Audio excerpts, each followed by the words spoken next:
अगर आज के युग को लड़ाई का युग कहा जाए तो मेरे हिसाब से कुछ भी गलत नहीं होगा, क्योंकि आप जिधर भी नज़र उठा कर देखोगे हर तरफ आपको हर इंसान अपने मन में कोई न कोई दंश या भड़ास लिए जरूर मिलेगा।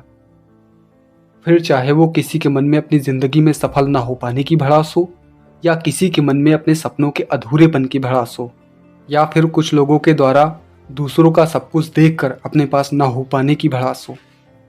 ज़्यादातर लोग अपनी ज़िंदगी में कहीं न कहीं किसी न किसी मोड़ पर अपनी उलझन भरी नोक झोंक और भड़ास में उलझे हुए दिखाई भी देते हैं, और आप लोगों ने भी देखा होगा। और अगर उनसे इस बारे में पूछ लिया जाए, वे अपनी ज़िंदगी से जुड़ी हुई कोई न कोई समस्या बताकर यही कहता है कि क्या करूं, मैं बहुत परेशान हूं, मेरी ज़िंदगी की कोई भी समस्या सुलझने का नाम ही नहीं लेती।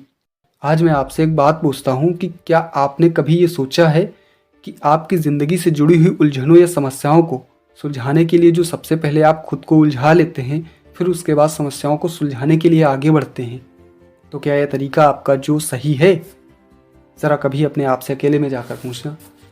जो इंसान किसी उलझे हुए मैटर को सुलझाने जा रहा हो और वो उसे सुलझाने से पहले अगर खुद को ही उलझा लेता है, तो ऐसे में होता क्या है कि सारी समस्याएं तो दरकिनार हो जाती हैं, और सबसे पहले समस्या ये आती है कि उस इंसान को कौन सुलझाए जो अशांत और उलझी हुई समस्याओं को सुलझाने से पहले खुद ही उलझ जाता है। आज मैं आपको इसके लिए बहुत छोटी सी कहानी सुनाता हूँ। आपने देखा होगा कि WWE फाइटर गेम जो होता है ना, उसमें बहुत सारे फाइटर रेसलर होते हैं। ज़रा सोचो उनकी तैयारी कैसे कराई जाती होगी। क्या ये सारी तैयारी एक ही दिन में हो जाती है? नहीं, बल्कि उसमें टाइम बहुत सारा लगता है। लेकिन क्या आप ये बात जानते हैं कि वो क्या प्रोसेस है जिसके बीच से एक फाइटर गुजर कर फाइनली एक दिन वो एक बहुत बड़ा रेसलर बनता है। एक बार की बात है, किसी कोच में एक लड़के को फाइटर बनने की तैयारी दी जा रही थी। तो वहाँ जो उसका ट्रेनर था उसे डेली जो भी वर्कआउट देता था, जो भी काम देता था, वो सारी मेहनत करता था। करीब 1 महीने बाद उस लड़के को देखने के लिए उस कोच का मुख्य प्रशिक्षक आता है। वह देखता है कि वो लड़का जैसे ही अपने दुश्मन विरोधी रेसलर को देखता है, तुरंत ही भड़क उठता है और जोर जोर से आवाज़ निकालने के साथ हवा में पंच भी मारता है। तो ये सब देखकर उस कोच का जो मुख्य प्रशिक्षक था, उसने अपने सहायक को बुलाकर कहा कि अभी ये किसी काम का नहीं, अगर इसे मैदान में उतारा जाएगा तो बहुत पीटा जाएगा, क्योंकि ये अपने दुश्मन विरोधी को देखकर पहले ही सारी हरकतें करना शुरू कर देता है। अभी से और ट्रेनिंग दो। ये कहकर वो प्रशिक्षक वहाँ से चला जाता है। कुछ समय बाद जब वो मुख्य प्रशिक्षक दोबारा आता है, तो वो देखता है कि उस लड़के ने पहले की तुलना में अपनी सारी हरकतों को बहुत ही कंट्रोल कर लिया है, काफ़ी हद तक कम कर दिया है। लेकिन अभी भी दुश्मन विरोधी को देखकर अपना शरीर अकड़ सा लेता है और आंखें भी लाल होने लगती हैं। मुख्य प्रशिक्षक ने अपने सहायक को दोबारा फिर से बुलाया और कहा कि अभी भी ये ठीक से तैयार नहीं, इसे अभी और ट्रेनिंग देने की ज़रूरत है। कुछ महीनों बाद वह मुख्य प्रशिक्षक आपकी जब तीसरी बार आता है, तो इस बार देखता है कि उसके अगल बगल आवाज़ मारकर, हवा में पंच मारकर और भी कई तरीके से उकसाने वाले बहुत सारे दुश्मन विरोधी होते हैं।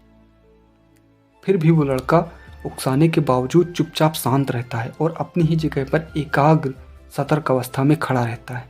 ये सब देखकर वो प्रशिक्षक कहता है कि अब ये लड़का फाइट करने के लिए पूरी तरह से तैयार है। अब इसे जब भी मैदान में उतारा जाएगा तो इसके सारे दुश्मन विरोधी इसे देख कर ही मैदान छोड़ देंगे। तो दोस्तों, हमारी ज़िंदगी की जो समस्याएं होती हैं ना, वो कुछ इसी तरह की होती हैं। वे आपको बार बार उकसाने, उलझाने का काम करती हैं, और जो इंसान इन समस्याओं को देखकर उलझ जाता है, ये उन्हें अपने जाल में फंसा लेती हैं।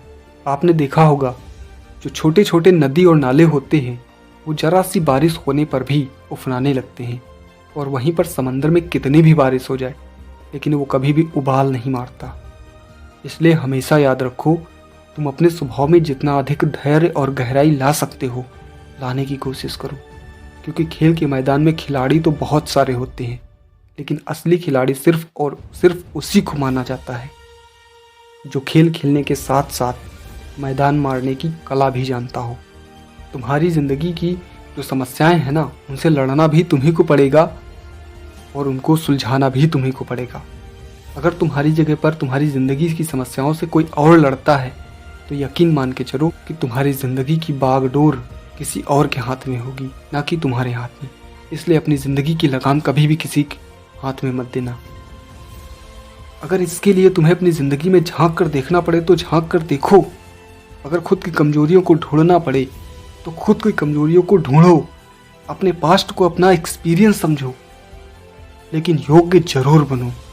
क्योंकि ना सिर्फ आपकी ज़िंदगी में बल्कि इस पूरे संसार में कोई भी मामला हो, कोई भी मैटर हो, कोई भी लड़ाई हो, उसके लिए आपका योग्य होना बहुत ज़रूरी है।